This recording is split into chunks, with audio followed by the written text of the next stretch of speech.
கோவை மாணவிக்கு ஏற்பட்ட பாலியல் வன்கொடுமைக்கு நியாயம் கேட்டு இன்றைக்கி நாங்கள் எல்லோரும் கூடியிருக்கோம். தமிழக வெற்றி கழகத்தின் சார்பாக கோவை மாவட்டத்திலிருந்து அனைத்து மாவட்ட செயலாளர்கள் மற்றும் ஒன்றிய நகரம் மற்றும் பகுதி கிளை கழகத்தை சேர்ந்த கழக தோழர்களும் தோழிகளும் திறனாளமுள்ள கலந்துட்டு இந்த எங்களுடைய எதிர்ப்பு குரலையும் எங்களுக்கு கண்டன கோஷங்களையும் இன்று நாங்கள் பதிவு செஞ்சோம்.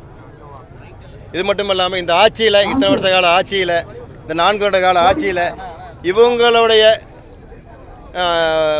இவங்க நம்பிட்டு இருக்கிற மக்களுக்கு எதுவுமே நல்லது செய்யலை. அது மட்டும் இல்லாமல் பெண்களுக்கு கிட்டத்தட்ட 4 வருட கால ஆட்சியில் வந்து பார்த்தீங்கன்னா பெண்கள் கிட்டத்தட்ட 66% பெண்கள் வந்து பார்த்தீங்கன்னா அதிகப்படியான கேஸ் வந்து பதிவு செய்யப்பட்டிருக்குது. இதுக்கு முன்னாடி இருந்த கேஸை விட வந்து பார்த்தீங்கன்னா பெண்கள் வன்கொடுமை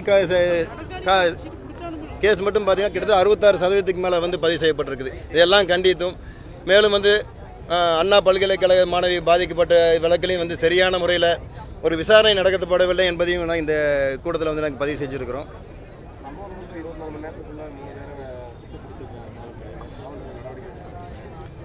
சார் இந்த வழக்கு மட்டும் இல்லைங்க, கிட்டத்தட்ட அதை சொல்கிறேன் பார்த்தீங்களா, கடந்த 4 வருடங்களில் வந்து கிட்டத்தட்ட 66% குற்றங்கள் வந்து பெண்களுக்கு எதிரான குற்றங்கள் வந்து பதிவு செய்யப்பட்டிருக்கு. 66% அதிகரிச்சிருக்குது.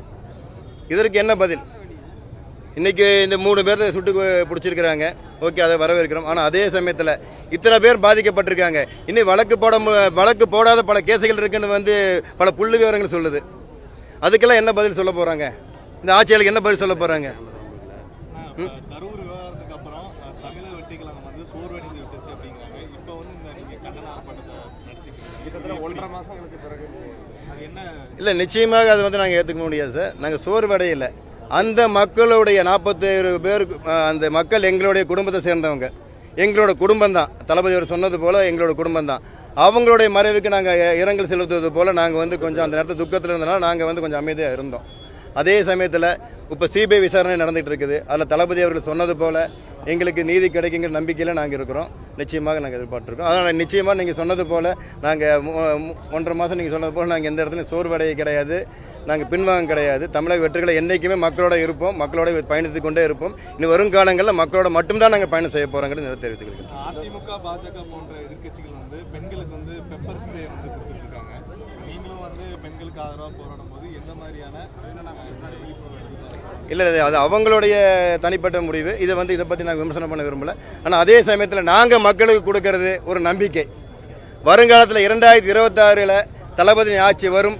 பெண்களுக்கு மட்டுமில்லை, அனைத்து தரப்பு மக்களுக்கும் நல்ல ஆட்சி தளபதி தருவார்கள் நம்பிக்கை நாங்கள் கொடுக்குறோம். நாங்கள் அதை பற்றி நாங்கள் விமர்சனம் பண்ண விரும்பல. மற்ற இல்லை விமர்சனம் இல்லைங்க, அது அவங்களோட விருப்பம். அது அவங்க வந்து பெண்களுக்கு அவங்களுக்கு தெரிஞ்ச அவங்களுடைய வழிமுறைகள் ஒவ்வொருத்தங்க ஒரு ஸ்ட்ராட்டஜி யூஸ் பண்ணாங்க, ஒவ்வொரு வழிமுறைகள் யூஸ் பண்ணாங்க. பெண்களுக்கு அவங்க சொல்கிறப்ப பெப்பர் ஸ்ப்ரேங்கிற இன்னைக்கு பெண்கள் வச்சுக்கணுங்கிற சில இடத்துல சொல்கிறாங்க. ஸோ அதுவும் கூட அது அவங்களுடைய முடிவாக இருக்கலாம். அதை பற்றி விமர்சனம் பண்ண வேண்டிய அவசியங்கள் இல்லை. இன்னொரு வாரத்தை கடைசியாக குறிப்பிட்டீங்க, 6 மாதம் இருக்குது, எல்லாரும் பாதுகாப்பாக இருக்காங்க. இல்லை, இத்தனை நாள் இந்த 4 வருட காலங்களில் மக்கள் பண்ணுற துன்பத்தையும் அவங்க இன்னைக்கு உத்தரவாதம் இல்லாத ஒரு வாழ்க்கையில் வாழ்ந்துக்கிட்டு இருக்கிறோம்.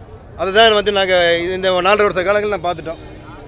அதனால் நிச்சயமாக இன்னும் இருக்கக்கூடிய இந்த 6 மாத காலங்கள் இன்னும் நாங்கள் எச்சரிக்கையுடன் விழிப்புணர்வு இருக்குன்னு நாங்கள் முடிவு பண்ணியிருக்கிறோம்.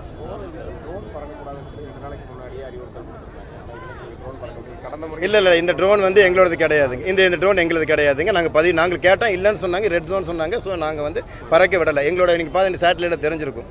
நீங்கள் அதுக்குண்டான இன்றைக்கி அனைத்து வசதிகளுமே இன்றைக்கி இருக்குது. காவல்துறைகிட்ட யார் பறக்க விட்டாங்க முதற்கொண்டு இருக்கும். ஸோ எங்களோடது கிடையாது. நாங்கள் கேட்ட ட்ரோன் கிடையாது. அங்கே இல்லைன்னு சொன்னோன்னா நாங்கள் நிறுத்திட்டோம்.